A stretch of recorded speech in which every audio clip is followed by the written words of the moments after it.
நேயர்கள் அனைவரையும் ஜெயா பிளஸ் தொலைக்காட்சியினுடைய ஏன் என்ற கேள்வி விவாத நிகழ்ச்சிக்காக நான் உங்கள் அனைவரையும் வரவேற்கிறேன்.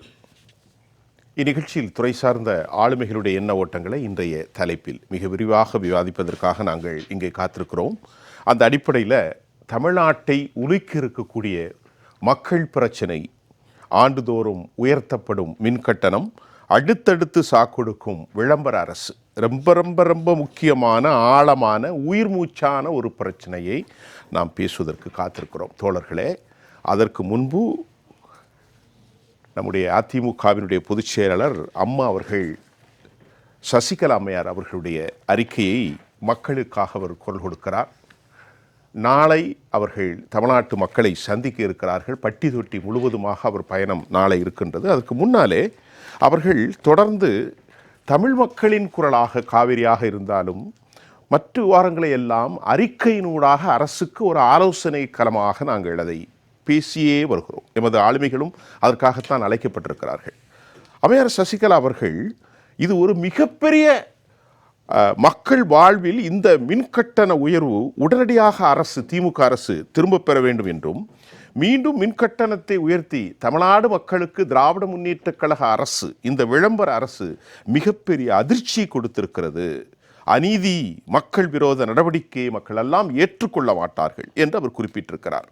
அது மட்டுமல்லாமல் கடந்த 38 மாதங்கள் திராவிட முன்னேற்ற கழக அரசு பொறுப்பேற்று விட்டது என்பதை சுட்டிக்காட்டிய திருமதி சசிகலா அவர்கள் என்ன சொல்கிறார்கள்? கடந்த காலங்களில் நீங்கள் பாருங்கள், திராவிட முன்னேற்ற கழக ஆட்சி வருவதற்கு முன்பு ஐயா 200 யூனிட்டுகள் பயன்பாடு செய்பவர்கள் 170 ரூபாய் கட்டிக்கொண்டிருந்தார்கள்.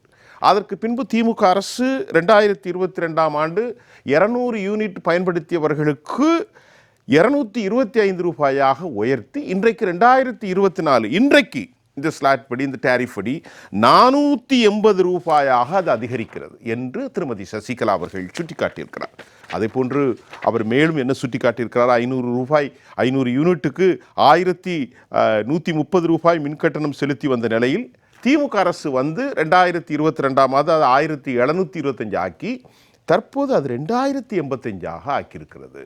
இதையெல்லாம் சுட்டி காட்டிட்டு அவர் என்ன சொல்கிறார் அப்படின்னு பார்த்தா, ஏற்கனவே மக்கள் துன்பப்படுகிறார்கள், அனர்த்தத்தில் இருக்கிறார்கள், வாழ்வாதாரத்தை மேற்படுத்த முடியாத அளவிற்கு விண்ணை முட்டுகிற விலைவாசி உயர்வு, இந்த படுகொலைகளை போன்று மக்கள் தங்கள் வாழ்வியலை நகர்த்த முடியாமல் அவர்கள் அனர்த்தத்தில் கொரோனா காலத்தை விட மோசமான நிலையில் இருக்கிறாங்கிறது தான் திருமதி சசிகலா அம்மையார் அவர்கள் சுட்டிக்காட்டி, திமுக ஆட்சிக்கு வந்து 3.5 ஆண்டுகள் ஆக போகிறது, வீடுகளுக்கே இந்த நிலைமை என்றால் நல்லா கவனிங்க தமிழ்நாட்டு மக்களே, சிறு குறு தொழில் நிறுவனத்தாரின் நிலைமை எப்படி இருக்கும்? ஏற்கனவே 50% அதிகமானவோர் தங்கள் தொழிலை விட்டு இன்றைக்கு வீதியில் நின்று கொண்டிருக்கும் நிலையில் தற்போது மீண்டும் உயர்த்தப்பட்டுள்ள இந்த மின்கட்டத்தால் ஒட்டுமொத்த சமூகமும் பாதிக்கிறது. இன்னும் நிறைய சொல்லியிருக்கார். உண்மையிலேயே மக்களே, திமுக அரசினுடைய மின்கட்டணம் உயர்த்தியிருப்பது மிகப்பெரிய கவலையை ஆழ்த்தியிருக்கின்றது. இந்த கவலைகளுக்கு மருந்து என்ன? அரசு செயல் திட்டத்தை இழந்திருக்கிறதா? ஏன் இந்த விலையேற்றம்? பேசுவோம் வாருங்கள். இது குறித்து பேசுவதற்காக அதிமுகவினுடைய தோழர் இளந்தமிழ் ஆர்வலன் அவர்கள் எம்மோடு எழுகிறார். இளந்தமிழ் வாருங்கள், நான் உங்களை வரவேற்கின்றேன். அறப்போர் இயக்கத்தின் சார்பில் தோழர் ராதாகிருஷ்ணன், பொருளாதார ஆலோசகர், சமூக ஆர்வலர் ஐயா வெற்றி விடியல் சீனிவாசன், இவர்களோடு எழுத்தாளர் ஐயா பாஸ்கர கிருஷ்ணமூர்த்தி. இளந்தமிழ், நம்முடைய மரியாதைக்குரிய அதிமுகவினுடைய பொதுச் செயலாளர் அம்மையார் சசிகலா அவர்களுடைய இந்த அறிக்கை திராவிட முன்னேற்ற கழகம் செய்கிறது ஒரு மாபெரும் துரோகம், மக்களுக்கு மிகப்பெரிய அழுத்தம், மக்கள் வாழ்வியலில் ஒரு பெரும் அனர்த்தம், துன்பியல் என்பதை சுட்டி காட்டியிருக்கிறார். அந்த அறிக்கையினுடைய இளந்தமிழ் எப்படி பார்க்கின்றீர்கள்? அனைத்து இந்திய அண்ணா திராவிட முன்னேற்ற கழகத்தினுடைய பொதுச் செயலாளர் புரட்சி தாய் சின்னம்மா அவர்கள் இந்த விளம்பர திமுக அரசு ஆட்சி பொறுப்பை ஏற்றதிலிருந்து மக்களை எப்படியெல்லாம் வஞ்சித்து வருகிறது அப்படிங்கிறத தொடர்ந்து அவர்களுடைய அறிக்கையின் மூலமாகவும், எக்ஸ் தளத்தினுடைய பதிவின் மூலமாகவும், செய்தியாளர்களை சந்திக்கும் போது தன்னுடைய ஆணித்தரமான கருத்துக்களை எடுத்து வைப்பதன் மூலமாகவும் சொல்லிக்கொண்டே வருகிறார்கள். இன்னைக்கு அதை போல மக்களின் தலையில் ஒரு பேரிடியாக இறங்கி இருக்கக்கூடிய இந்த கடுமையான மின்கட்டண உயர்வு, இந்த திமுக அரசாங்கம் நிர்வாக சீர்கேடு மட்டுமில்லாம நிர்வாக திறமையே இல்லாம இருக்கிறதுனால தான் தமிழ்நாட்டின் மக்களின் மீது இப்படி தாங்க முடியாத ஒரு சுமையை ஏற்றி இருக்கிறார்கள் அப்படின்னு தன்னுடைய கண்டனத்தை தெரிவித்து இதுல என்ன நியாயம் இருக்கு என்று வேதனையாக கேட்டிருக்கிறார். இதுல நீங்க பாத்தீங்கன்னா கிட்டத்தட்ட ஒரு 63 விழுக்காட்டுக்கு மேல தமிழ்நாட்டுல வந்து வெறும் 200 யூனிட் பயன்படுத்தக்கூடிய ஏழை எளிய மக்கள். கண்டிப்பா அரசாங்கத்தினுடைய புள்ளி விவரத்தின்படி கிட்டத்தட்ட 2,47,00,000 பயனீட்டாளர்கள் இருக்காங்க. அது வந்து இந்த குடியிருப்புகள், அதாவது வீடுகளுக்காக பயன்படுத்தக்கூடிய ரெசிடென்ஷியல் கனெக்ஷன் என்று எடுத்துக்கொள்ளலாம். அதுல 63% பார்த்தா கிட்டத்தட்ட 1.5 கோடிக்கு மேல வந்து 200 யூனிட் பயன்படுத்தக்கூடிய மிக சாதாரண ஏழை எளிய மக்கள். அவங்களுக்கே வந்து ஒரு 225 ரூபாய் என்று இருந்த நிலையை கள்ளத்தனமாக திமுக வந்து ஆண்டுக்கு ஒரு முறை இந்த மின் கட்டணத்தை மாற்றி அமைத்து இன்றைக்கு 200 ரூபாய் கட்டி கொண்டிருந்தவர்கள் 500 ரூபாய் கட்ட வேண்டிய சூழலில் கண்டிப்பா ஓரளவுக்கு வசதியாக இருக்கக்கூடியவர்கள் குறைந்தபட்சம் ஒரு மிக்சி, கிரைண்டர், ஃப்ரிட்ஜ் வைத்திருக்கக்கூடிய வீட்டுல பாத்தீங்கன்னா ஒரு 500 யூனிட் ஆகுது என்று எடுத்துக்கொண்டால் அவங்க 1130 ரூபாய் 1130 ரூபாய் மின் கட்டணம் செலுத்தி கொண்டிருந்தவர்கள் இன்றைக்கு 2085 ரூபாய் கட்ட வேண்டிய ஒரு அவல நிலை ஏற்பட்டிருக்கிறது. இதெல்லாம் வந்து மிக மோசமான நிர்வாக திறனற்ற செய்தி. இதுல வந்து புரட்சித்தாய் சின்னம்மா தன்னுடைய எக்ஸ்தல பதிவுல குறிப்பிட்டிருப்பது போல இந்த மின் தடங்கள் இருக்கு இல்லையா, இந்த லைன்ஸ், எலக்ட்ரிக்கல் லைன்ஸ், அதுல ஏற்படக்கூடிய லயன் லாஸ் சொல்லுவாங்க. அந்த தடத்தை, மின்சாரத்தை கடத்தி அடுத்த இடத்துக்கு எடுத்துட்டு போற இடத்துல சேதாரம் ஏற்படுவதற்கு வாய்ப்பு இருக்கிறது.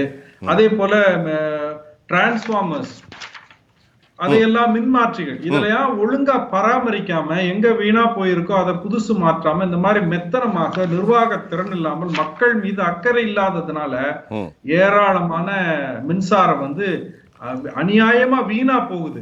அதன் மூலமாக ஏற்படக்கூடிய அந்த இழப்பை இந்த விளம்பர திமுகவினுடைய கையாளாக தனமான ஆட்சியினால, நிர்வாக திறன் இல்லாத ஆட்சியினால ஏற்படக்கூடிய நஷ்டத்தையும் இந்த ஏழை எளிய மக்கள் தலையில சுமத்தக்கூடியது மிகப்பெரிய கொடுமை. இது மக்களுக்கு இணைக்கப்படுகின்ற மிகப்பெரிய அநீதி என்று மிக கடுமையான வார்த்தைகளை பயன்படுத்தி தன்னுடைய வேதனையை தெரிவிக்கின்ற அதே நேரத்துல கடுமையான கண்டனத்தையும் தெரிவித்திருக்கிறார்கள் அனைத்து இந்திய அண்ணா திராவிட முன்னேற்ற கழகத்தினுடைய பொதுச் செயலாளர் புரட்சித்தாய் சின்னம்மா அவர்கள்.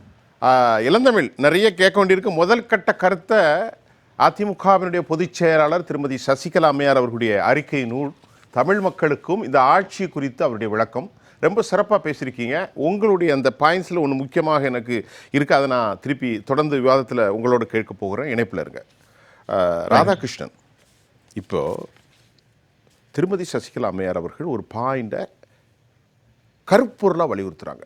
அது தமிழ் மக்கள் எல்லோருக்கும் பெரிய அதிசயம். ஏற்கனவே தொழில் வளம் நாசமாக போயிட்டு, சிறு குறு தொழில்களும் பெருந்தொழில்களும் கோவை, திருப்பூர் எல்லா இடத்துலையுமே மின்சார கட்டணம் தாங்க முடியாத அளவுக்கு. இதில் it's not only affect the மின்சார கட்டணம் மட்டுமில்லை, பட் ஆல்சோ கன்சியூமர் செக்ஷனை வந்து ஒட்டுமொத்தமாக கொலாப்ஸ் ஆகும். எல்லா பொருட்களும் பயன்பாட்டில் இருக்கக்கூடிய சிறு ஜக்கிலிருந்து மக்களை இருந்து எல்லா விலையும் உயரப்போகிறது. மாவு பொருட்கள், தானியங்கள், கடலை பொருட்கள், உணவுப் பொருட்கள், மைதா, ரவை, அரிசி எல்லாம். இப்போ இந்த அரசாங்கம் திருமதி சசிகலா அம்மா அவங்க என்ன சொல்கிறாங்க, 2000 ரூபா கட்டின 500 ரூபா ஓடினவருக்கு 1130 ரூபா மின் கட்டினவங்களுக்கு இன்னைக்கு 2085 ரூபா, 100%. சொல்லுங்கள். உண்மையிலே சொல்லணும்னா நீங்கள் தொட்டிருக்கக்கூடிய அந்த செய்தி பேசணும். அதுக்கு முன்னால் நீங்கள் பேசுங்க. நான் ஒரு 2 வரியும் படிச்சிடறேன். சொல்லப்போனால் இந்த விலை உயர்வு பற்றி அறிவிப்புக்கு பிறகு மின்சார துறையிலிருந்து ஒரு செய்தி கொடுக்குறாங்க, விளக்கத்துக்கான குறிப்பு, தெளிவுக்கான குறிப்பு அப்படின்னு சொல்லி. அதில் ஒரு 2 வரி மட்டும் படிக்கிறேன். கடந்த 2011-12 ஆண்டில் 18,954 கோடியாக இருந்த தமிழ்நாடு மின் உற்பத்தி மற்றும் பகிர்மான கழகத்தின் ஒட்டுமொத்த நிதி இழப்பானது கடந்த 10 ஆண்டுகளில் 94,312 கோடி மேலும் அதிகரித்து 31/3/23 வரை 1,13,266 கோடியாக உயர்ந்தது. சரி, இது எப்போ உள்ளது? 10 வருஷத்துக்கு முன்னால் உள்ளது. இது ஒரு மின்சாரத்துறை அங்கே இருக்கக்கூடிய எனர்ஜி செக்ரட்டரிக்கு இந்த ஸ்டேட்மெண்ட்டை வெளியிடணும்னு தன்னுடைய அறிவையோ, தன்னுடைய நாலேஜையோ, தன்னுடைய சிந்தனையோ, தன்னுடைய திறமையவோ, தன்னுடைய ஆற்றலையோ பயன்படுத்தி இது வெளியிட முடியுமா இல்லையான்னு அவர் யோசிச்சிருக்கணுமா இல்லையா? இவர் யார்? பொலிட்டீஷியனா? எனர்ஜி செக்ரட்டரியாக இருக்கிறவர்? இல்லை மின்சாரத்துறை சீஃபாக இருக்கக்கூடியவங்க அங்கே இருக்கக்கூடிய எல்லாருமே பொலிட்டீஷியனா? இது ஒரு பொலிட்டிக்கல் ஸ்டேட்மெண்ட். அதான் இது எதுக்கு ஒரு துறை வந்து இதை சொல்லணும்? எங்க இதுல இவ்வளவு இருக்கு, இதுல லாஸ் இருக்கு, இது சரி பண்ணணும். இல்ல இப்ப நீங்க சொல்றத பார்த்தா அண்ணா அறிவாலயத்தினுடைய பேச்சாளர் மாதிரி இருக்குங்கிறீங்களா? கண்டிப்பா அதை தான் சொல்றேன். இப்போ திமுக அரசு வந்து 3 வருஷம் ஆச்சு. இன்னமும் முதல்வர் ஸ்டாலினோ மின்சாரத்துறை அமைச்சர் அவர்களோ இன்னும் எலெக்ஷன் ஜெயிச்சதை அவங்களே நம்பலையா, இல்லை நம்ப மறுக்கிறாங்களா? அது ஒரு பெரிய கேள்வி. ஏன்னா இந்த ஸ்டேட்மெண்ட்டு ஒரு துறை வந்து எப்படி இப்படி விளக்கம் கொடுக்க முடியும்? இதே ஆட்கள் தான், இதே நபர்கள் தான் அதே மின்சாரத்துறையில் தான் 10 வருஷமாக வேலை செஞ்சுருக்கிறாங்க. அப்போது அந்த தவறு செஞ்சுருக்காங்கன்னா இப்போ யார் மீது நடவடிக்கை எடுத்திருக்கணும்? இந்த துறை வந்த அமைச்சர்கள் பெருமக்கள் என்ன பண்ணியிருக்கணும்? உடனடியாக இந்த துறை தவறாக நடந்திருக்கு, நடவடிக்கை எடுத்துக்கணுமா இல்லையா?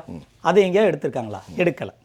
இப்போ இதுக்கு முன்னால் மின்சாரத்துறையில் நிர்வாக ரீதியான சரிப்படுத்தப்பட்டாலே இங்கே கடன்களோ இதுவோ இல்லாமல் இருக்க முடியும். இந்த ஒரு 3 பக்க அறிக்கையில் சில இடங்களில் முன்னுக்கு பின் முரணாக இருக்கிறத பார்க்குறேன். உதாரணத்திற்கு ஆர்டிஎஸ் திட்டத்தின் கீழே, ஆர்டிஎஸ்எஸ் திட்டத்தின் கீழே நாங்கள் ஒன்றிய அரசுடைய நிதியை வாங்குவதற்காக விலை ஏற்றுறோம்.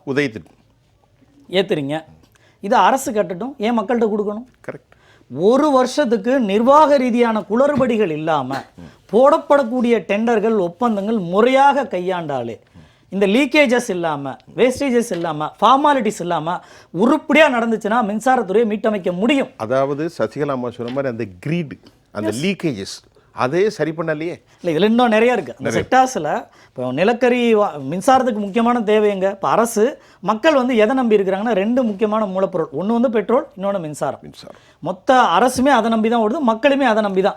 எந்த ப்ராடக்ட் இருந்தாலும், கன்சியூமராக இருக்கட்டும், ப்ரொடக்ஷனாக இருக்கட்டும், சர்வீஸாக இருக்கட்டும், டிஸ்ட்ரிபியூஷனாக இருக்கட்டும், எதுவாக இருந்தாலும் ஒன்று பெட்ரோல், இன்னொன்று மின்சாரம். இது 2 மக்கள்கிட்டே போய் சேர. இப்போ இதில் நீங்கள் ஏற்றுனீங்கனாலே மக்கள்கிட்ட ஆட்டோமேட்டிக்காக எல்லா பொருளோட விலையும் இன்க்ரீஸ் ஆகும். முதல்ல இவங்க இந்த மின்சாரத்துக்கு தேவை நிலக்கரி கொள்முதல் பண்ணாங்க. அதில் ஏற்கனவே முறைகேடுன்னு புகார் கொடுத்தோம். அதுக்கு அவர் என்ன சொன்னார்? அப்போது எதிர்க்கட்சி தலைவராக இருக்கும்போது ஷாக் அடிக்குது மின் கட்டணம் அப்படின்னு ஒரு வீடியோலாம் வெளியிட்டு தன்னுடைய எதிர்ப்பை கொடுத்தவங்க இப்போ எப்படி ஆண்டுக்கு ஆண்டு நாங்கள் ஏற்றுறோன்னு சொல்லி ஒத்துக்கிறாங்க. ஒன்று இருக்கிறத அரசு ஏற்றுக்கட்டும். ஏன் அரசில் பண்ண முடியாமல் அவ்வளோ திறமையற்ற, அவ்வளோ தகுதியற்ற, தன்மையற்ற ஆட்களை வச்சு தான் இந்த இயந்திரம் நடக்குதா? நான் என்ன கேட்குறேன், 45,800 கோடி ரூபா மனித உழைப்புகளை சுரண்டி பல குடும்பங்கள் நாசமாகி அரசுக்கு கிடைக்கிற லாபம் டாஸ்மாகின் மூலம், அது ஒரு பக்கம் இருக்கட்டும். அதுல ஒரு செக்டார் இதை கொடுத்து அந்த உதவி சரி பண்ணலாமா இல்லையா? இல்லை, இதில் அது ஒரு பக்கம். இதில் இன்னொன்று என்ன பண்ணியிருக்குன்னா, இந்த ஏற்கனவே அந்த நிலக்கரி கொள்முதலில் ஏற்கனவே மார்க்கெட் ரேட்டோட கூட இருக்குன்றது LOA லாங் டேர்ம் போட்டிருந்ததெல்லாம் இருக்குது. அதுக்கப்புறம் இப்போது அந்த நிலக்கரியை டிரான்ஸ்போர்ட் பண்ணதில் அதில் முறைகேடு இருந்தது, அதையும் கொடுத்துருக்கோம். இப்போது DMK ஆட்சி வந்ததுக்கு பிறகு டிரான்ஸ்ஃபார்மர் கொள்முதல் பண்ணுறாங்க. டிரான்ஸ்ஃபார்மர் கொள்முதல் பண்ணும்போது இந்த படங்களில் நகைச்சுவையில் வரல கம்பி கட்டுற கதையெல்லாம் சொல்கிற மாதிரி மின்சாரத்துறையில் இருந்து நாங்கள் செப்பு கம்பி கட்டலாம், அலுமினிய கம்பி கட்டுறோம், அலுமினிய கம்பி கட்டலாம், செப்பு கம்பி கட்டுறோன்னு கம்பி கட்டுற கதையெல்லாம் சொன்னாங்க. 400 கோடி ரூபா கரப்ஷன் அந்த டிரான்ஸ்ஃபார்மர் கொள்முதல் பண்ணதில். அது எந்த வருஷம்? இப்போ கடந்த 2022, 21, 22 நடந்து நம்ம அதை புகாராக கொடுத்துருக்குறோம்.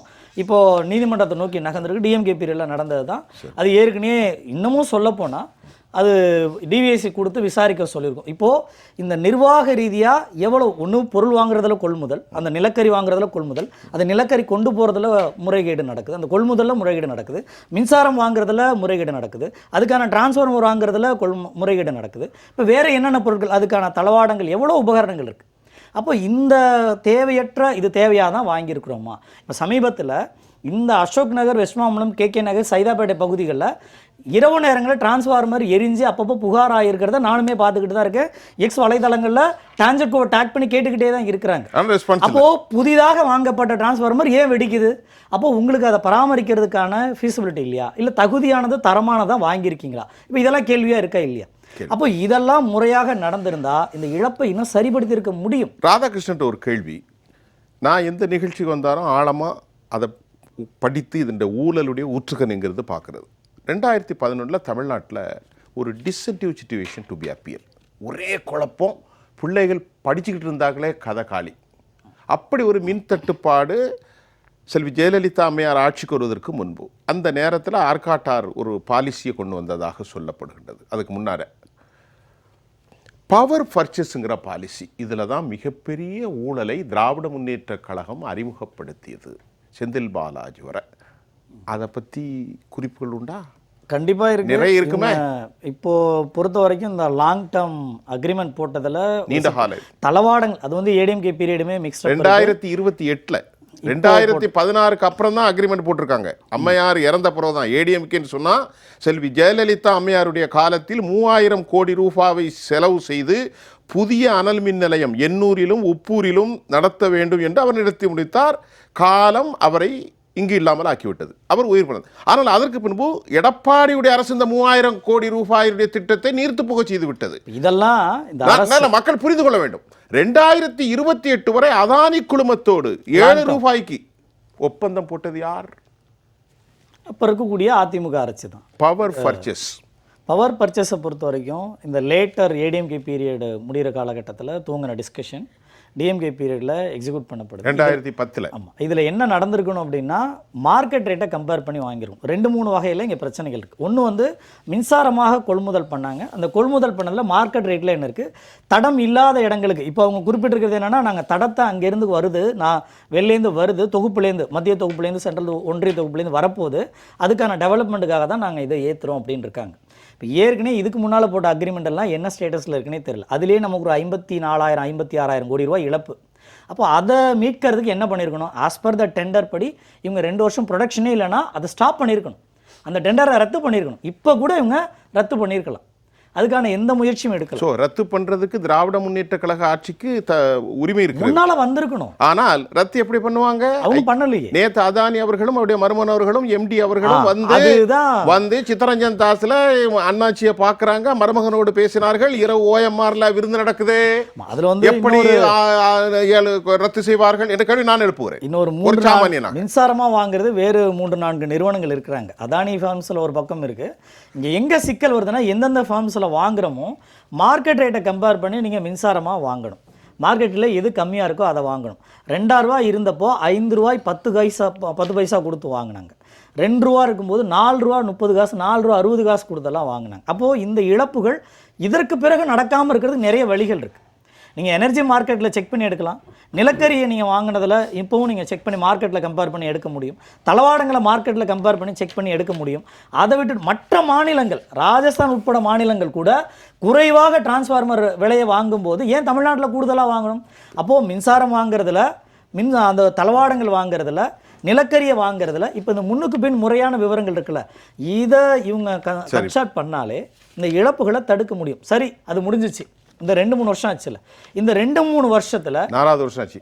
இப்போ என்ன பண்ணியிருக்கணும், நாங்கள் இத்தனை வருஷத்தில் இதை சொல்லியிருக்காங்களே, இந்த அறிக்கையில் அதை என்ன சொல்லியிருக்கணும், நாங்கள் இந்த 2-3 வருடங்களில் இத்தனை யூனிட் டெவலப் பண்ணியிருக்கோம், இத்தனை யூனிட் இதை சரி பண்ணியிருக்கோம், இத்தனை யூனிட் இதை கொண்டு வந்திருக்கோம், இதை குறைச்சிருக்கோம், இதை அது ஏதாவது சொல்லியிருக்காங்களா?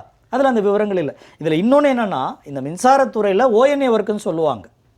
இந்த டெண்டரே போடாமல் குறுகிய வேல்யூவில் டெண்டரை பிரித்து உள்ளாரையே கொடுத்து அதில் நிறைய முறைகேடுகள் நடக்கிறதா நம்ம கேள்விப்படுறோம். அப்போ இந்த ஒவ்வொரு விஷயத்திலும் மின்சாரத்துறைன்னு உள்ளார போனாலே, சொல்லப்போனால் செந்தில் பாலாஜி அவங்க அமைச்சராக பதவியேற்ற உடனடியாக ஒரு விசிட் போனார். போயிட்டு என்ன சொன்னார், 2 லட்சம் டன் நிலக்கரியை காணும், ஏதோ சட்டப்பையில் வச்சு தூக்கிட்டு போயிட்டாங்க. மறுநாள் வந்து பத்திரிகை சந்திப்பு நடத்தினார். அந்த அறிக்கை ஏன் இது வரைக்கும் டேபிள் பண்ணலை? இப்போ சட்டமன்ற கூட்டத்தொடர் நடந்ததில்ல, சொல்லல, மின்சாரத்துறை அமைச்சர் வச்சிருக்கலாம்ல. அப்போ கூட கேட்கும்போது முன்னாள் அதிமுக அமைச்சர் அவர் என்ன சொன்னார், நாங்களும் இந்த விசாரணை வரவேற்கிறோம், விசாரணை போடுங்க தானே சொன்னார். அப்போ இவங்க இப்போ இந்த ஹை ஸ்பாட் எல்லாம் விளக்கணுமா இல்லையா? அப்போ மின்சாரத்துறை தொடர்ந்து நஷ்டமாகிறதுக்கு யார் காரணம்? இப்போ இருக்கக்கூடிய ஆட்சியால் பதில் சொல்லணும்ல. அப்படி இருங்க, யார் காரணம் நிறைய சொல்லிட்டீங்க. நம்முடைய பாஸ்கரன் சார், இப்போ வந்து நீங்கள் ஒரு குடும்பத் தலைவராக, ஒரு எழுத்தாளராக, ஒரு சமூக அந்தஸ்தோடு இந்த கேள்வியை கேட்குறேன். எல்லாருடைய வாழ்வியலும் பாதிக்கப்படுதா? அம்மையார் சசிகலாவுடைய அறிக்கையில் சிறு குறு தொழில்கள், பெரிய தொழில்கள், லார்ஜ் எக்ஸ்போர்ட் இம்போர்ட் வரக்கூடிய பொருள் எல்லாத்துக்கும், எக்ஸ்போர்ட் மட்டும் இல்லை, எல்லாவற்றுக்கும் மின்சாரம், ஐடி செக்டார் எல்லாத்துக்கும். தோழர் ராதாகிருஷ்ணன் சொன்ன மாதிரி ஏன்னா விளக்கமாக நாங்கள் பேசணும். நீங்கள் என்ன சொல்ல வரீங்க? இப்போது முதல்ல இந்த மின் உற்பத்தி, மின் பகிர்மானம், இந்த 2க்கும் இடையில் 3 விஷயங்கள் இப்போ பேசினாங்க. Wastage, leakage, pilferage. அதாவது மின்சார விரயம், மின்சார கசிவு, மின்சார திருட்டு. 3 விரயம், கசிவு, திருட்டு. இத்தனை ஆண்டுகளாக குறைந்தபட்சம் இந்த 3 ஆண்டுகளில் இந்த 3 தொடர்பாக என்ன நடவடிக்கைகள் எடுக்கப்பட்டிருக்குங்கிறது இதுவரையில் அரசாங்கத்திலிருந்து எனக்கு தெரிந்தவரை அதிகாரப்பூர்வமாக எந்த ஒரு விளக்கமும் தரப்படவில்லை. சரிங்களா? அது ஒன்றையாக ஏன் கவனிக்கவில்லை என்பது ஒன்று. அப்புறம் இரண்டாவது, அது எப்படியோ தெரியல, இது வரைக்கும் இந்த விவாதத்தில் வராமல் போயிடுச்சு. 2 மாத மின்கட்டண மதிப்பீடு என்பதை, கணக்கீடு என்பதை ஏன் மாதாந்திரமாக இன்னும் மாற்றவில்லை? அதை தேர்தல் வாக்குறுதியாக திராவிட முன்னேற்ற கழகம் ஏன் அறிவித்தது? ஆமாம், இப்போது ஏற்கனவே அறிவிக்கப்பட்ட ஒரு விஷயத்தை இதுவரையில் இவர்கள் நடைமுறைக்கு கொண்டு வரவில்லை. 4 வருஷமா ஏன் அறிமுகப்படுத்தல? இதுதான் என்னோட கேள்வி. உங்களுக்கு பாருங்களேன், மின்கட்டண உயர்வு பற்றி நீங்கள் அறிவிக்கிற போது நீங்கள் ஏற்கனவே அறிவித்த இந்த திட்டம் என்னவாயிற்று, ஏன் அது மாதாந்திர கணக்கீடாக மாற்றவில்லை அங்கிற ஒரு கேள்வி இருக்கிறது. 2.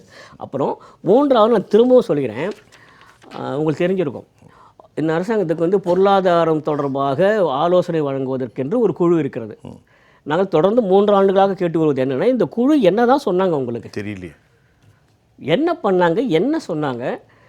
இதுதான் அப்படின்னா ஆண்டுக்காண்டு எங்களால் 4% 5% கட்டண உயர்வு செய்வது மட்டும்தான் முடியும் அப்படின்னா, அப்புறம் இந்த குழு உங்களுக்கு என்ன பரிந்துரைகள் கொடுத்தாங்க? இந்த 3 ஆண்டுகளாக அவர்கள் என்ன தான் பணிபுரிந்தார்கள்? என்ன பண்ண? குறைந்தபட்சம் 4 தான் நான் கேட்பேன்.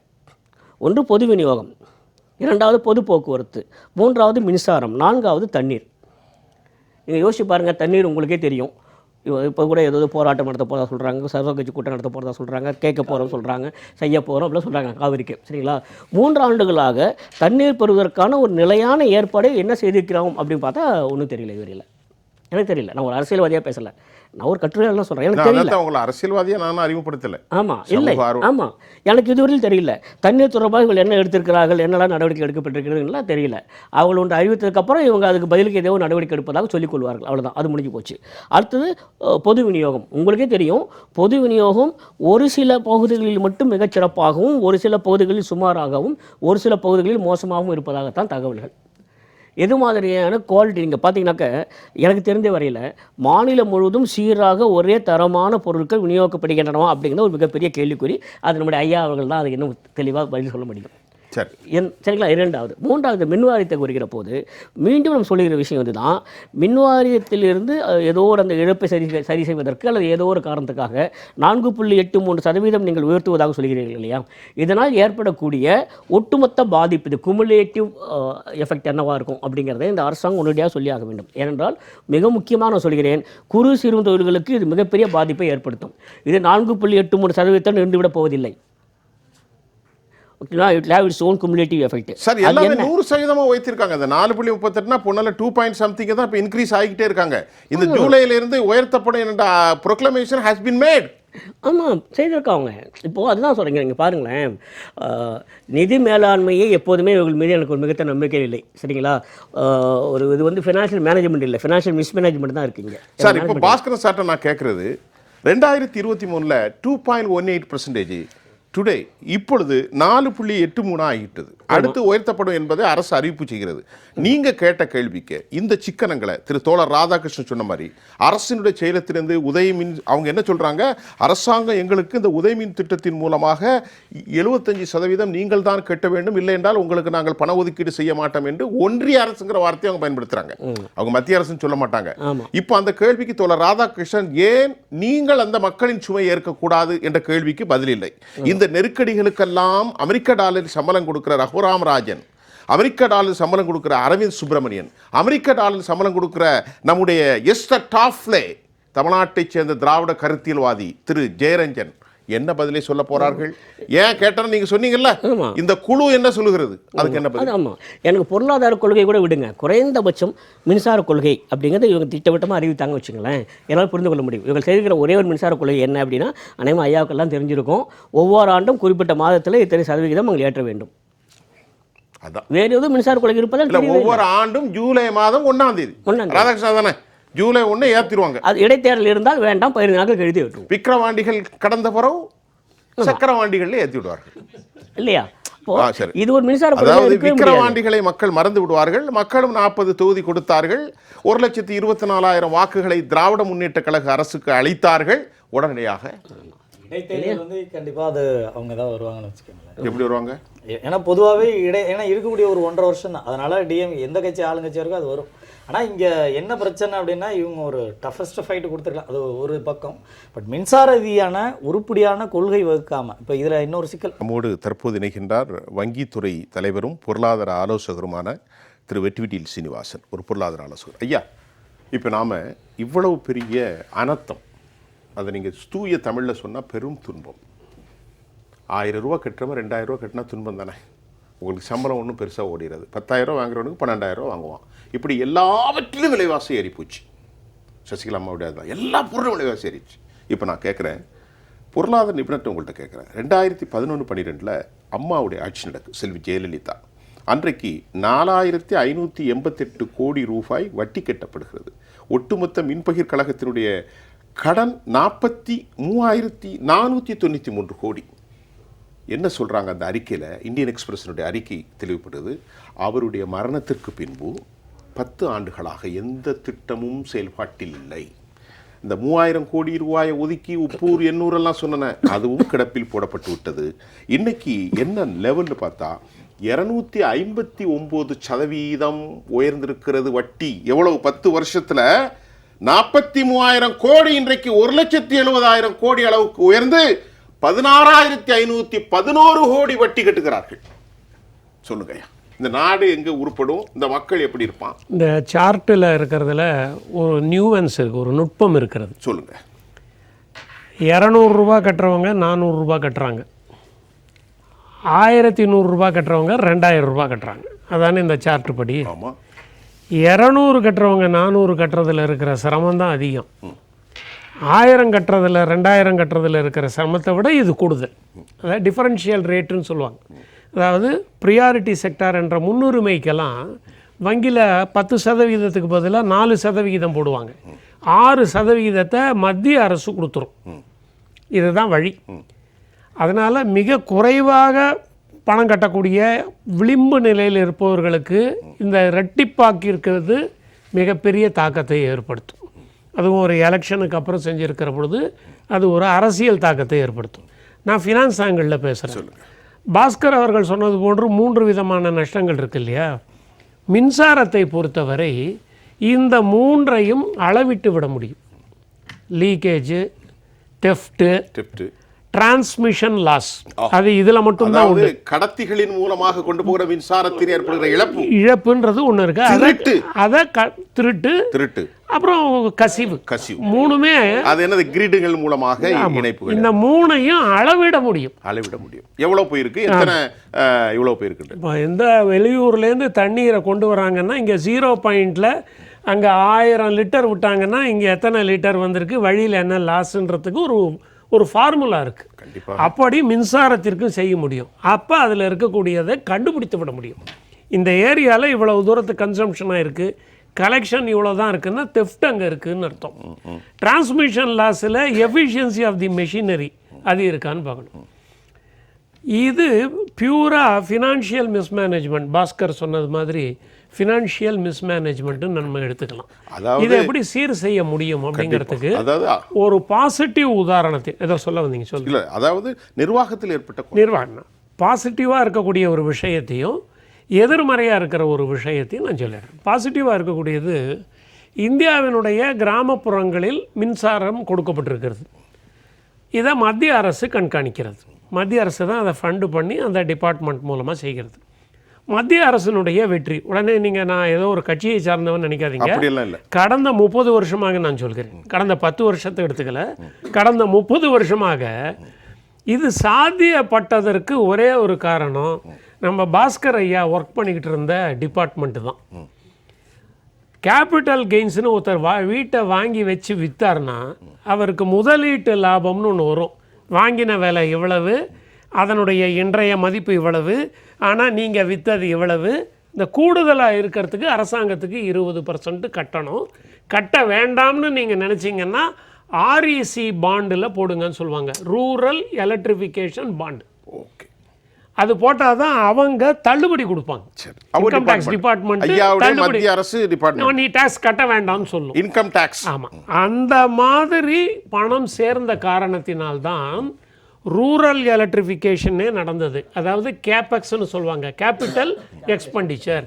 அதற்கு உண்டான பணம் அள்ள அள்ள கிடைத்தது மத்திய அரசுக்கு. ஓகே. அதனால் கடந்த 20-30 வருடங்களாக அந்த துறையை அவர்களால் நிர்வகிக்க முடிந்தது. அதாவது ஏன்னா முதலீடு போட முடிஞ்சது, கையில் பணம் இருக்கு. கேபிட்டல் எக்ஸ்பெண்டிச்சர் மூலம் ஹேஸ் டு மெயின்டைன் எவ்ரிதிங். ஆமாம், பக்கா.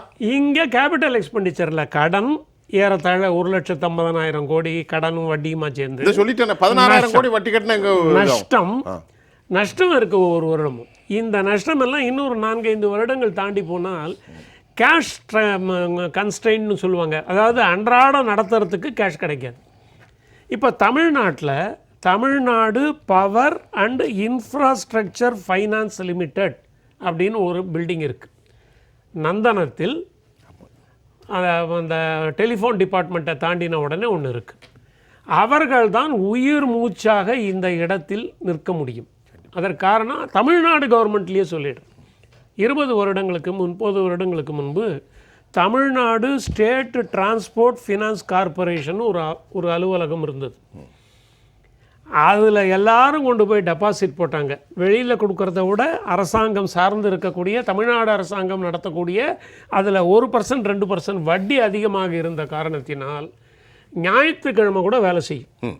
போய் டெபாசிட்டை போடுறதுக்கு நம்ம உட்காந்த உடனே நமக்கு ஒரு டம்ளர் ஜூஸ் கொடுத்துருவோம். ஜூஸ் இதை பார்த்த உடனே என்ன ஜூஸ் கொடுப்பாங்க? நல்ல கிரேப் ஜூஸ் கொடுப்பாங்க. நல்ல கிரேப். சில இடத்துல எலுமிச்சம்பழம் இல்லை, இன்னைக்கு இப்போ காய்ச்சி இது பண்ணினா கிரேப் ஜூஸ். நீங்கள் உடனே வேற எங்கேயா நான் அங்கேயும் போக மாட்டேன், எங்கேயுமே போக மாட்டேன். அப்படி நடந்து கொண்டிருந்த அந்த நிறுவனம் நம்முடைய டிரான்ஸ்போர்ட் செக்டாரை பலமாக நடத்திச்சு.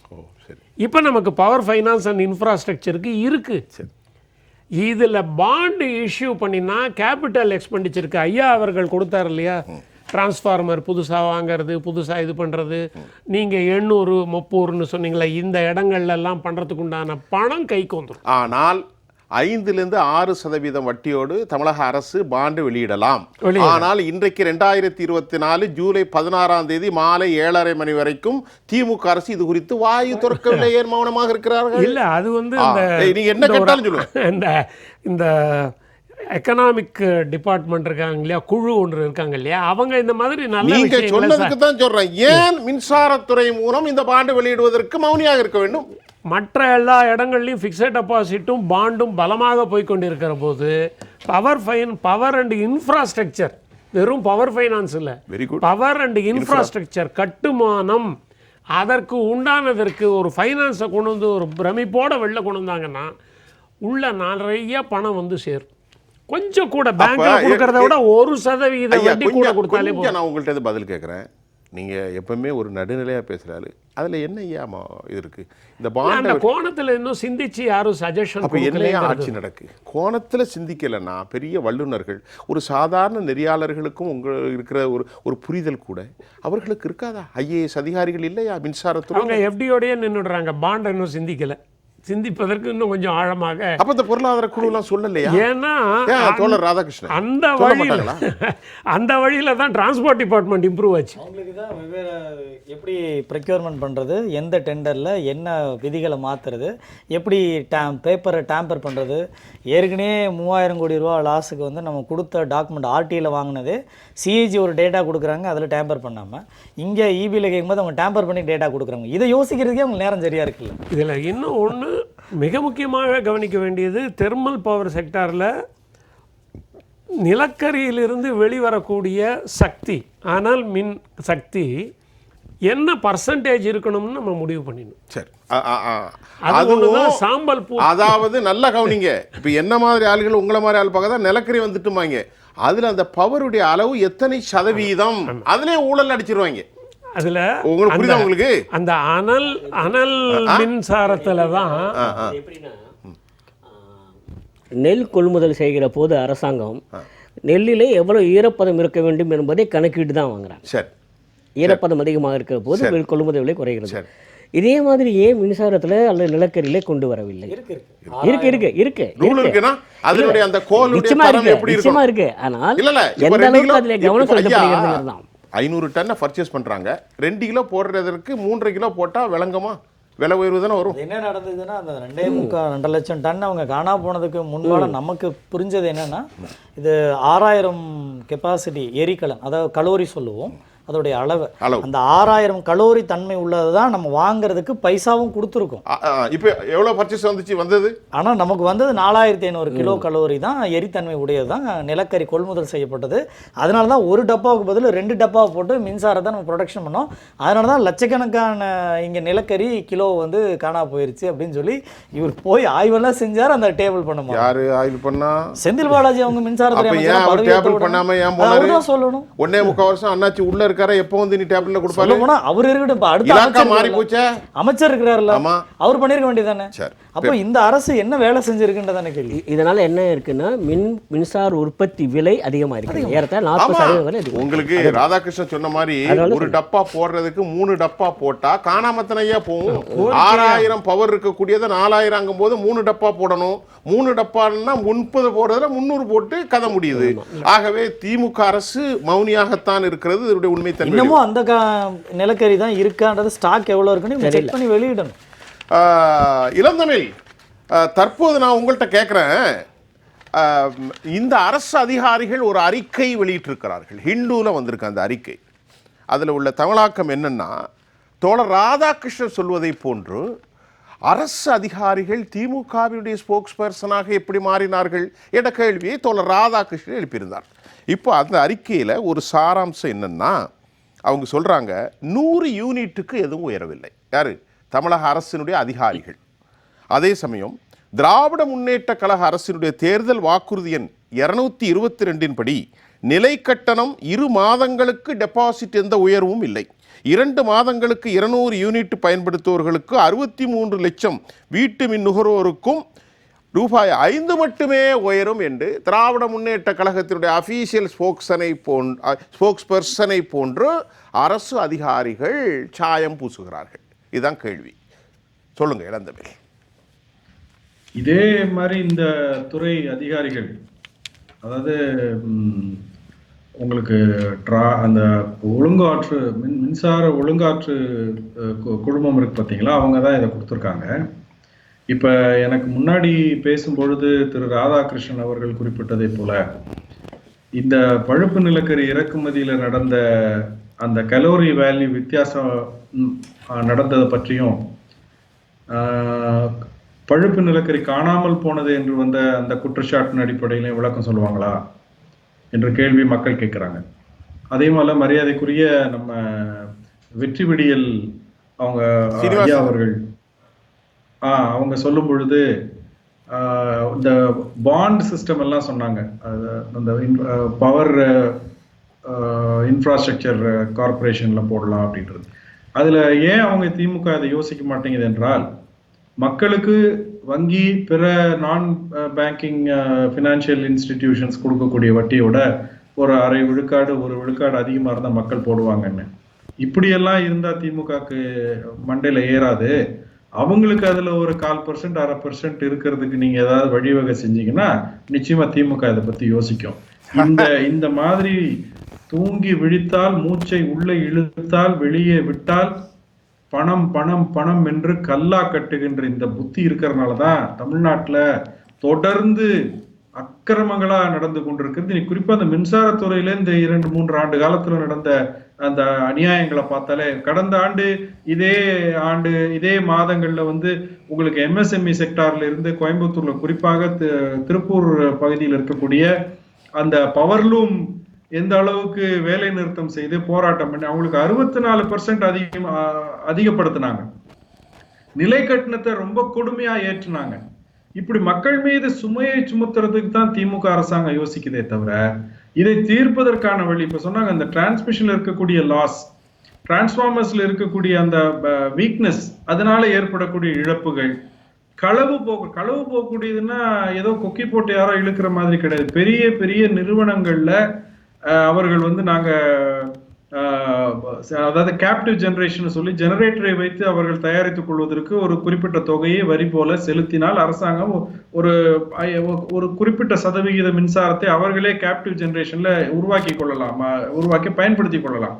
அந்த மாதிரி நாங்க மின்சாரம் எடுக்கவில்லை என்று மின்சாரத்தை நிறுத்திவிட்டு தவறாக நடத்தக்கூடிய மின்சாரத்தை எடுக்கக்கூடிய பல ஆயிரக்கணக்கான யூனிட்டுகள், லட்சக்கணக்கான யூனிட் மெகாவாட்டுகள் வந்து பல மெகாவாட்டுகள் வந்து திருட்டு போவதற்கான சாத்தியக்கூறுகள் இருக்கு. இதை பத்தி இந்த மாதிரி விளக்கம் கொடுப்பதற்கு இந்த அரசு அதிகாரிகள் முன் வருவார்களா? அப்ப அவங்க முதுகெலும்பு உள்ள நேர்மையான அதிகாரிகள் நம்ம ஏற்றுக்கொள்ளலாம். நீங்க ஐயா அவர்கள் குறிப்பிட்டதை போல இந்த 200 யூனிட் 300 யூனிட் பயன்படுத்தக்கூடியவங்களை தான் இது மிக அதிகமாக பாதிக்குது. நீங்க 500ல இருந்து 600 யூனிட் பயன்படுத்தக்கூடியவங்களுக்கு கொஞ்சம் மிதமாக இருக்குது. குறிப்பா சொல்ல போனா இப்ப வந்து ஒரு 400ல இருந்து 500 யூனிட் பயன்படுத்தக்கூடியவங்க 2000 ரூபாய் கட்ட வேண்டியது இருக்கு என்று சொன்னால் 500ல இருந்து ஒரு 700 800 வரைக்கும் ஒரு சின்ன ஒரு டிக்ளைன் இருக்கு. 10-15 பைசா டிக்ளைன் இருக்கு. 2023 வருஷம் செப்டம்பர்ல அவங்க ரிவைஸ் பண்ண டாரிஃப்ல இந்த மாதிரி கொடுக்கறாங்க. அப்ப இதுக்கு என்ன காரணம்? அதிகமான மக்கள் இதுல பயன்படுத்துறாங்க, நிறைய பேர் இருக்காங்கன்னு சொல்லி இதுல வந்து ஒரு வாக்கு வங்கி கணக்கு இருக்கான்னு பார்க்கும்போது இப்ப ஏழை எளிய மக்களுக்கு இந்த நாட்டுல யார் குரல் கொடுப்பா? அவர்களுடைய சிரமத்தை யார் அவர்களுக்காக யார் குரல் கொடுப்பா? அவர்கள் மீது அக்கறை யார் செலுத்துவார்கள் என்று பார்க்கின்ற பொழுது இந்த திமுக அரசாங்கம் தொடர்ந்து தண்ணி வரி, வீட்டு வரி, பால் விலை, பஸ் கட்டணம், பதிவு கட்டணம், இன்னைக்கு மின்சார கட்டணம் எல்லாம் ஏத்துறாங்களே. தேர்தல் அறிக்கையை பத்தி எல்லாம் அந்த அரசு அதிகாரிகள் தங்களுடைய விளக்கத்துல சொல்லும் பொழுது மிக வேதனையா இருக்குது. எந்த அளவுக்கு அதிகாரத்தில் இருக்கக்கூடிய அலுவலர்கள், அதிகாரிகள் அரசியல் மயமாக அவங்க அழுத்தம் கொடுக்கப்பட்டு அந்த அழுத்தத்துக்கு அடிபணிறாங்கன்றத பார்க்க வேண்டியது இருக்கு. அதே தேர்தல் அறிக்கையில கேஸுக்கு 100 ரூபாய் சிலிண்டருக்கு குறைப்போம் சொன்னாரு, அதை செய்தாரா? டீசலுக்கு விலை குறைப்போம் என்று சொன்னாரு இந்த முதலமைச்சர், செய்தாரா? இதற்கு விளக்கம் கொடுப்பார்களா அப்படிங்கறத நம்ம பார்க்க வேண்டியது இருக்கு.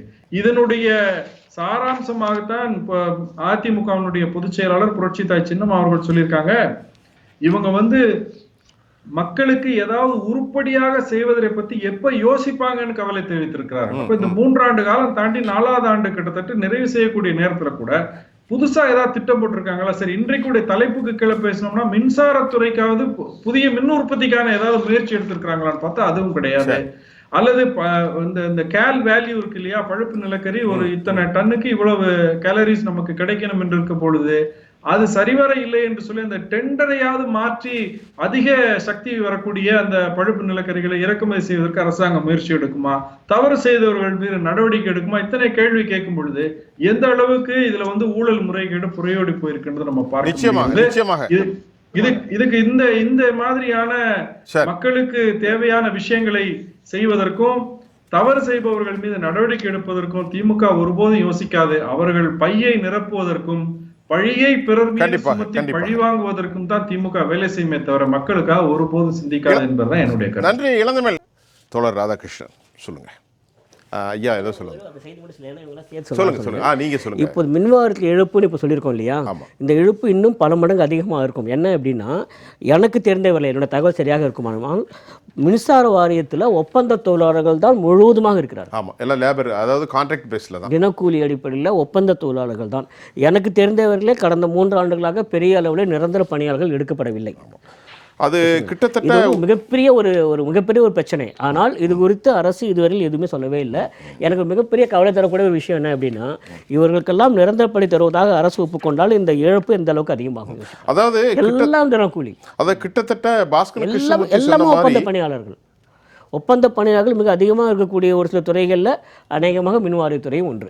தோழர் பாஸ்கரன் கிருஷ்ணமூர்த்தி சொன்ன மாதிரி 10,000க்கு மேற்பட்ட பணிப்புகள் இன்றைக்கு அடையாளப்படுத்த முடியாமல், வேலை இல்லாமல் அவ்வளவு கான்ட்ராக்ட் எம்ப்ளாயிஸ். இதில் என்ன பண்ணாங்கன்னா, உங்களுக்கு தெரிஞ்சிருக்கும், கடந்த 2 ஆண்டுகளுக்கு முன்பாக மின்வாரியத்தில் இருக்கக்கூடிய பணி நியமனத்தை டிஎன்பிஎஸ்சி மூலம் கொண்டு வந்தாங்க. கரெக்ட். தமிழ்நாடு ஒலிசர்வீஸ் கமிஷன் கொண்டு வந்தாங்க. எத்தனை பணியிடங்கள் தரப்பட்டிருக்குன்னா பாருங்க. 2025-26 10,000 பேர் ஓய்வு பெற போகிறார்கள். அவர் சொன்ன புள்ளியல் கணக்கு நான் கொடுத்துறேன், போய் பாருங்க. 2025-26 10,000 பேர் ஏற்கனவே பணி கிடைக்காமல் பலர் வெயிட்டிங் லிஸ்ட்ல இருக்கிறாங்க, மறுபடியும் ஓய்வு பெற போகிறார்கள். எந்தவித அப்பாயின்மெண்ட் இல்லை. சொல்லுங்க திரு தோழர் ராதாகிருஷ்ணன், நீங்க என்ன சொல்ல போறீங்க? அவங்க இந்த மேன் பவர் பத்தி சொல்லும்போது சொல்லுங்க. இங்க இந்த ஒப்பந்தங்கள் போடுறதுல தான் கான்ட்ராக்ட் அங்கே தான் வந்து நிறைய நெறிப்படுத்தப்படணும், வெளிப்படையாக வெளியில் வரணும். இப்போ மேன் பவர் எவ்வளோ மேன் பவர் அங்கே உருப்படியாக இருக்கிறாங்க, அதுக்கு தான் அங்கே ஊதியம் So கொடுக்கப்படுது. there should be transparency. Yes, அது வெளில வரணும். இல்ல அதே போல் சின்ன சின்ன வேலைகள், இப்போ இந்த மேன் பவர் வேலை செய்கிறாங்க இல்லையா, அந்த டனல்ஸ் இருக்குது, அந்த டனல்ஸில் சாம்பல் ஆஷ் அது கொட்டுறது அப்புறப்படுத்துறது, அதை கொண்டு போய் ஏரியில் கொடுக்கறது, நிலக்கரியை கொண்டு வரது, அதில் இருக்கக்கூடிய கல்லுகளை அப்புறப்படுத்துறது, அதை திரும்ப அப்லோட் பண்ணுறது, திரும்ப இறங்குற சாம்பலை டவுன்லோட் பண்ணி அப்புறப்படுத்துறது, நிறைய இடங்கள் அங்கே இருக்குது. அது இல்லாமல் அந்த தளவாடங்கள், டிரான்ஸ்ஃபார்மர் உட்பட அந்த தண்டு கம்பிகள் உட்பட இது எல்லாத்தையும் ஒரு இடத்துக்கு கொண்டு போகிறதுக்கு மேன் பவர் தேவை. அதுக்கான ப்ராப்பரான டெண்டர் போடுறாங்களான்னு ஒன்று. ரெண்டாவது, இந்த தளவாடங்கள் கொள்முதலில் அதான் ஆன்வர்ட் ஒர்க்குன்னு சொல்லுவாங்க, ஓஎன் ஒர்க்குன்னு சொல்லுவாங்க. இது எதுக்குமே நீங்கள் டெண்டரை 25 லட்சம் இருந்தால் நீங்கள் ஆன்லைனில் போட முடியும். அது குறைவான ஒர்க்காக ஆன்கோயிங் ஒர்க்காக அங்கங்கே கொடுத்துக்கிறது. அந்த மாதிரி ஒர்க்கு கொடுத்தா வெளில எந்த டாக்குமெண்ட்டும் வெளில போகாது, யாருக்குமே தெரியாது அப்படின்றத நம்ம அங்கே கேள்விப்படுறோம். அது ஒரு சிக்கல் இருக்குது. இப்போ சொல்லப்போனால் இந்த சொல்லுங்கள். முக்கியமாக அந்த 3 திருத்தங்கள் சொல்லியிருக்காங்க. 2.25 லட்சம் சிறு குறு தொழில் நுகர்வோருக்கு யூனிட்டுக்கு 20 பைசா, அதே போல் 22 லட்சம் வணிகர்களுக்கு 15 ரூபாய் மாதத்துக்கு, தாழ்வழுத்த தொழிற்சாலைகளுக்கு 35 பைசா. இது நமக்கு பைசாவில் பார்க்கும்போது குறைவு. இன்றைக்கி இந்த இடத்துல தான் பெரிய அளவில் சர்வீஸ் செக்டார்ஸில் அடி வாங்க போகிறோம். இவங்களுக்கெல்லாம் எங்கே வரும்னா, ஒரு சாதாரண கடையை எடுத்துக்கங்களேன், ஒரு மளிகை கடைக்கு போனீங்கன்னா அங்கே ஃப்ரிட்ஜு, மற்ற அவங்களுக்கு தேவையான ஸ்ட்ரீட் லைட்டு, அப்புறம் அந்த இபி இல்லாமல் எந்த கடையுமே இருக்க போகிறதில்ல. அப்போ அவங்களுக்கான இணைப்புக்கான குறைந்தபட்சம் ஏறுது. அதே போல் லேத் இண்டஸ்ட்ரி எடுத்துக்கங்க. லேத் இண்டஸ்ட்ரி, இந்த உபகரணங்கள் தயாரிக்கக்கூடிய இண்டஸ்ட்ரி தமிழ்நாட்டில் பெரிய அளவில் இருக்குது. அது இங்கே ஒரு பக்கம் சென்னை, இன்னொரு பக்கம் அங்கே திருப்பூரை பொறுத்த வரைக்கும் அந்த பின்னலாடை ஒட்டியே இருக்கக்கூடிய சின்ன சின்ன தொழிற்சாலைகள். அதே போல் கோயம்புத்தூரில் இன்றைக்கி இண்டஸ்ட்ரியும் ஒரு பக்கம் டெவலப்பில் இருக்குது, அதே போல் ஐடியும் ஒரு பக்கம் டெவலப்பில் இருக்குது. சின்ன சின்ன நிறுவனங்கள் எல்லாமே இதில் இந்த இடத்துல அடி வாங்குவாங்க அப்படின்றதான் ஒரு சிக்கலாக பார்க்குறோம். இப்போ இவங்கெல்லாம் எங்கே அந்த விலையை கூட்டுவாங்க? தாங்கள் உற்பத்தி செய்யக்கூடிய பொருட்கள் மேலே தான் வரும். அது யார்கிட்ட வரும்? மக்கள்கிட்ட தான் வரும், நம்மள்கிட்ட தான் வரும். அப்போ இந்த சுமையை ஒரு சாதாரண ஒரு சின்ன பொருள் எடுத்துக்கிட்டாலே விலை ஏறுவதுக்குன்னு அச்சம் நமக்கிட்ட இன்னைக்கு பரவி இல்லை. இப்போ நான் ராதாகிருஷ்ணன் கேட்குறது, சசிகலாமா சில விஷயத்தை நோட் பண்ணி சொல்லும்போது ஒரு சின்ன உதாரணத்தை அவங்களுடைய அறிக்கையினோட கேட்குறேன். 1130 ரூபா திமுக வருவதற்கு முன்னாடி இருந்தது. திமுக 2022 1725 உயர்த்திச்சு. இப்பொழுது திமுக 2024 2085 ரூபா உயர்த்திட்டு, இதுக்குள்ள டிஃபரன்ஸ் எவ்வளோன்னு பார்த்தீங்கன்னா 955 ரூபா ஒரு சாதாரண பயனாளிகிட்ட வாங்குறாங்க. 1000 ரூபா ஒரு சாதாரண பயனாளிகிட்ட வாங்கினா 65,000 கோடி ரூபாய் லாபம் வருது. ஆனா அதுக்கு மேல செலவு வருது. கிட்டத்தட்ட 80,000 கோடி இந்த அரசு வட்டி கட்டுகிறது. இதுல சொல்ல போனா இந்த விலை ஏற்றம் நடந்திருக்குல்ல, இது எனக்கு முறையாக தான் நடந்திருக்கான்னு நான் எங்கேயாவது போய் ரீச் பண்ணி இதுக்கு தீர்வு காண முடியுதானா? அவங்க போடுறதுதான் அந்த ஒன் டைம் இன்வெஸ்ட்மெண்ட் காஸ்ட் போடுறாங்கல்ல, அந்த ஒரு முறை இருக்கக்கூடிய காஸ்ட் அது அவங்களா ஏற்றிடுறாங்க. ஒரு தடவை நம்ம இபி ஒரு யூனிட் தாண்டி போயிடுச்சுனாலே உங்களுடைய ஸ்லாப் இந்த ஸ்லாபுக்கு வந்துருச்சு, நீங்கள் கேபிட்டல் ஃபீ இவ்வளோ கட்டணும்னு சொல்லி 10,000 15,000 12,000 5,000 8,000 வாங்கிக்கிட்டே தான் இருக்கிறாங்க. அது திரும்ப நமக்கு வரப்போறதே கிடையாது, ஒரு பக்கம் வரதே கிடையாது. இன்னொன்று, ஒரு முறை ஒரு நாள் கூடுதலாக போயிருக்கலாம் சம்மர்ல. இப்போ இந்த ஜூலை 1ஆம் தேதியில தானே அமல் வருது. போன மாதம் எனக்கு ஒரு 50 பேரை ஃபோன் பண்ணியிருப்பாங்க, ஐயா பேசுங்க உங்க தொலைக்காட்சியில், என்னையான்னு கேட்டேன். 4,000 ரூபா கட்டினா 9,000 ரூபா வந்திருக்கு, இது என்ன விஷயத்துக்கு வந்திருக்குன்னு கேட்குறாங்க. இப்போ இந்த தீர்வு அணுகிறதுக்கு தன்னுடைய விலையேற்றத்தை இவ்வளோ தெளிவாக கொடுக்கக்கூடியவங்க தன்னுடைய புகார்களை எங்கேயாவது தெளிவாக இருக்கிறதுக்கு இல்லை அதுக்கான தீர்வு மையங்களை பெயரளவில் இருக்கலாம். ஆனால் உண்மையாகவே ஒரு ஏஐ, கேகே நகரில் ஏஐயை போய் பாருங்கள், இல்லை இங்கே நார்த்து சென்னையில் இருக்கக்கூடிய திருவொற்றியூரில் ஏஐயை போய் பாருங்கள். அவங்க நீங்கள் அங்கே ஜோனல் போங்க, ஜோனல் போனால் நீங்கள் ஹெட் குவார்ட்டர்ஸ் போங்க. இந்த ஸ்லாப் எங்கள் கையில் கிடையாது சார், எல்லாமே கம்ப்யூட்டரில் இருக்குது. கம்ப்யூட்டரில் எனக்கு இருக்கக்கூடிய ஸ்லாப்பை தாண்டி எப்படி ஆட்டோமேட்டிக்காக மாறும்? வராதுல்ல. அப்போது இங்கே எளிய மக்கள் சந்திக்கக்கூடிய பிரச்சனைகள் இன்னும் ஜாஸ்தி. விலையேற்றம் தாண்டி மறைமுகமான ஏற்றம் இருக்குல்ல, இதை நம்ம அன்றாடம் அனுபவிச்சுக்கிட்டு தான் இருக்கிறோம். நீங்க கம்ப்யூட்டர்ல மாறினா ஹோஸ்டுடைய ஷைத்தானுடைய தாக்கம் இருக்குமோ? இல்ல நான் என்ன கேட்கிறேன், கம்ப்யூட்டர்ல மனிதர்கள் மாத்தாம சாத்தானுடைய தாக்கம் இருக்குமோ? இது மாத்துறதுக்கு வாய்ப்பு இருக்கு. ஒரு ஏயும் இ ஸ்கொயரும் பண்ண முடியும்னா பண்ண முடியும். ஆனா இதுக்கான தீர்வுகள் தராம இன்னைக்கு மக்கள் பாக்குறது பிரச்சனை என்ன, விலையேற்றத்தை தாண்டி எனக்கான ரேட் இங்க மாத்தி வேற ஏதாவது பைசா என்னட்டு புடிங்கிட போறாங்க. அந்த பயம் தான் மக்கள்கிட்ட. அது ஒண்ணுதான் சிக்கல. கதை சோழி முடிஞ்சு எனக்கு உள்ளதை நான் பார்க்க முடியும். ஐயா சொல்லுங்க. நாம சீக்கிரம், ஆனால் நான் வேதனையோட தான் கேட்டேன். இல்லை, ஃபைனல் ரவுண்டில் ஒன்று சொல்லிடலாம். ஃபைனல் ரவுண்டில் ஒன்று சொல்லுங்கள். இப்போ நாம் பேசிக்கிட்டு இருக்கிறதெல்லாம் தெர்மல், ஹைட்ரோ எல்லாம் தான் சொல்கிறோம். ஆனால் க்ரீன் எலக்ட்ரிசிட்டி அப்படின்றத தான் உலகம் இப்போ புதுசாக பார்க்குறது. அதில் நாம் ஏற்கனவே செஞ்சுக்கிட்டு இருக்க இந்த விண்ட் எனர்ஜிங்கிறத மட்டும் இல்லாமல் தண்ணீரை மேலேற்றி கீழே இறக்கி அதன் மூலமாக மின்சாரம் தயாரிப்பது. மேலே ஏற்றுவதற்கு 5 யூனிட்டாக இருந்ததுன்னா கீழே விழற போது உருவாகிறது 10 யூனிட்டாக இருக்கும். 2 பங்காக கிடைக்கும். இன்னொரு அடிஷ்னலாக 5 பங்கு 100 பங்கு நமக்கு உருவாகும். உருவாக்கும். காற்றாலைகளுக்கு உண்டானது கொடுக்குறாங்க. ஆனால் காற்றாலைகள் முழுமையாக நம்மால் பயன்படுத்த முடியவில்லை, மற்ற இடங்களில் இருக்கிற மாதிரி வரல. பட் ஹைட்ரோவையும் க்ரீன் எனர்ஜின்னு சொல்லக்கூடிய இந்த வாயுக்களை பயன்படுத்துவதையும் எப்படி செய்யலாம் என்று பார்க்க வேண்டும். அதைத்தான் அதை கவனித்தால் மட்டுமே அதிலிருந்து வெளியே. ஏன்னா நாம் எங்கேருந்து வந்திருக்கோம்னா, ஃபஸ்ட்டு 5 இயர் பிளானில் தண்ணீர் பயன்பாடு கடலில் போய் கலக்கிறது அதிகமாக இருந்தது. வயல்களுக்கு தண்ணீர் பாயலை. அப்போ ஆராய்ச்சி பண்ணால் ஒரு வித்தியாசமான விஷயத்தை கண்டுபிடிச்சாங்க. போகின்ற வழியெல்லாம், அந்த நதி போகின்ற வழியெல்லாம் எந்த இடத்துலையும் வயலுக்கு பயன்படுத்தலை. ஏன் பயன்படுத்தலைன்னு விவசாயிகள்கிட்ட போய் கேட்டால், நான் சொல்கிறது 1950கள். அவங்க சொன்னாங்க, இதில் மின்சாரம் எடுத்துட்டிங்க, சக்தி போயிடும்னாங்க, அதனால் நாங்கள் யூஸ் பண்ணுறதில்ல, இந்த தண்ணி பயிருக்கு பலனளிக்காதுன்னாங்க. அப்படிப்பட்ட ஒரு இக்னரண்ட் சமூகமாக நாம் இருந்திருக்கிறோம். அதிலிருந்து இவ்வளோ வந்திருக்கிறோம்.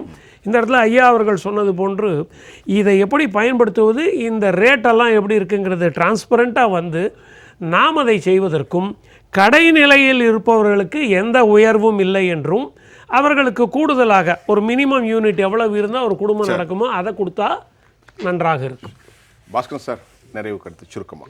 ஒன்றே ஒன்று தான், குறைந்தபட்சம் இந்த மின் கட்டண உயர்வுக்கு பிறகேனும் பொதுமக்களுக்கும் அங்கே இருக்க பணியாளர்களுக்கும் இதுக்கு இணையாக ஏதேனும் நல்லது நடந்தால் கூட போதும். அதுவாக நடக்குமா தெரியல எனக்கு. குறைந்தபட்சம் அதுவாக நடக்கணும்ல. வரப்போகிற மாதத்துலேருந்து நான் கூடுதலாக 100 ரூபாய் செலுத்துகிறேன் என்றால் அந்த 100 ரூபாய் எங்கே செல்கிறது? அது உருப்படியாக செல்கிறதா? நான் ஆரம்பத்தில் சொன்னேன் ஃபினான்ஷியல் மிஸ்மேனேஜ்மெண்ட் அப்படின்னு சொல்லிட்டு. என்னிடம் கூடுதலாக வசூலிக்கப்படுகிற தொகை இது எங்கே செல்கிறது?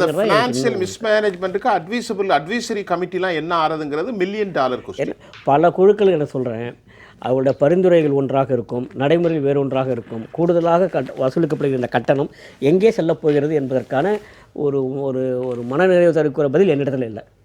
அது அரசாங்கம் தான் சொல்லணும். எங்கே போக போகிறது? என்கிட்ட கூடுதலாக வாங்குறாங்கல்ல, அது எங்கே போக போகுது?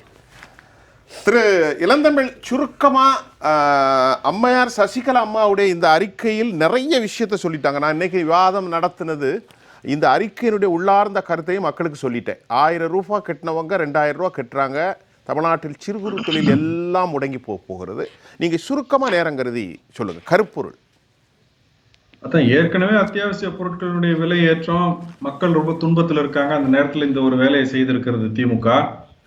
சிறு குறு தொழில் நிறுவனங்கள் என்ன ஆகும்? சாமானிய மக்களுக்கே இப்படி ஆகுதுன்னா இதனுடைய பாதிப்பு மற்ற தொழில் நிறுவனங்களுக்கு என்ன ஆகும்? இப்ப மாசம் இந்த கணக்கீடு செய்து பணம் கட்டலாம்னு ஒரு திட்டத்தை நாங்க கொடுப்போம்னு சொல்லி திமுக தேர்தல் அறிக்கையில சொன்னிச்சு, அதை மறந்துட்டாங்க. இப்ப இப்படி அனைவருமே தொழில் செய்ய முடியாம வீதிக்கு வரக்கூடிய இந்த அவலம் இருக்கும் பொழுது திமுக இந்த மின்சார கட்டண உயர்வு என்கின்ற அறிவிப்பை முழுவதுமாக திரும்ப பெற வேண்டும் என்பது கண்டிப்பாக அனைத்து இந்திய அண்ணா திராவிட முன்னேற்ற கழகத்தினுடைய பொதுச் செயலாளர் புரட்சி தாய் சின்னம்மா அவர்களுடைய வலியுறுத்தலாக இருக்குது.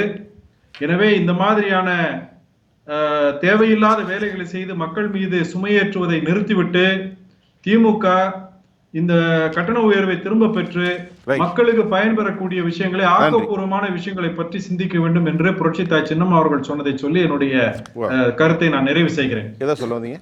பிடிஆர் பழனிவேல் தியாகராஜன் சமீபத்தில் ஒரு 2-3 நாள் மேலே ஒரு அனௌன்ஸ்மெண்ட் கொடுத்தார். ஹைதராபாத் இல்லாமல் பெங்களூரை தாண்டி தமிழ்நாடு ஐடியில் பின்னடைவாயிருக்கு.